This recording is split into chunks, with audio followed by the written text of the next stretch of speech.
بالای این زمین با قمیش پوشانیده شده است. چون این سطر برای نگاه داشتن سویا، امین داشتن تخمی تگ خاک مانده از تاثیر حرارت گرمی زیاد روزهای تیرماه در کشت تیرماهی موقتی است. با همین اصول یادی به خراجات علاوگی نورخان عظیموف تخمی کوریده‌اش را از نابودشوی نگاه می‌دارد.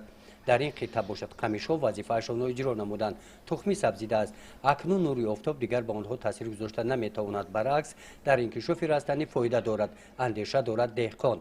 در کشت تیرماهی سال پنجم می‌شود که امک نورخان از این اصول استفاده نموده موفق شده است. می‌شود که خیلی تمونی و چیمونی این کاری بپوله.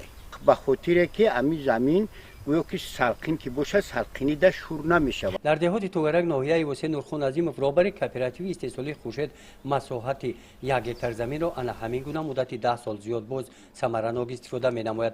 سمت کاری این دهقانی صاحب تجربه سبزوادکاری بوده. این شب و روز در این زمین این محصولات‌های نیاز مردم نتیجه محنت صافدلانه او میباشد. بویمی جان، قلمفر، تیزک هر سال 15-20 سوتیق دا کارتوشکا و 30 سوتیق دا ما که زیلن میکنیم که امی دوی ما در بزرگ پیشکش خریدارو میکنیم.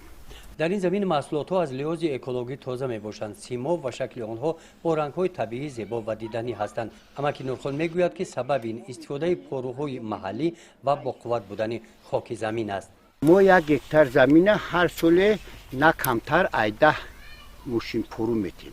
نه کمتر. فسفر، خب نیتروژن، خیلی سلیتر و اینا کربامیت ما آیا استفاده عموما کم میبریم. با جای امی کربامیت سلیتر ما پرو استفاده میبریم. 1 هکتار و 15 تن پرو میزنیم. نورخان عظیموف این شب و روزها سرکار است. زمین را به قطعه‌ها جدا کرده میدان از محصولات ها خالی شده را برای کشت تیرماهی آماده مینماید. او میگوید که برای دهقان تمام فصل سال کار هست. گزارش خوجا نظریف خدای نظر ظهوروف از ناحیه واسه برای برنامه اطلاعاتی نوید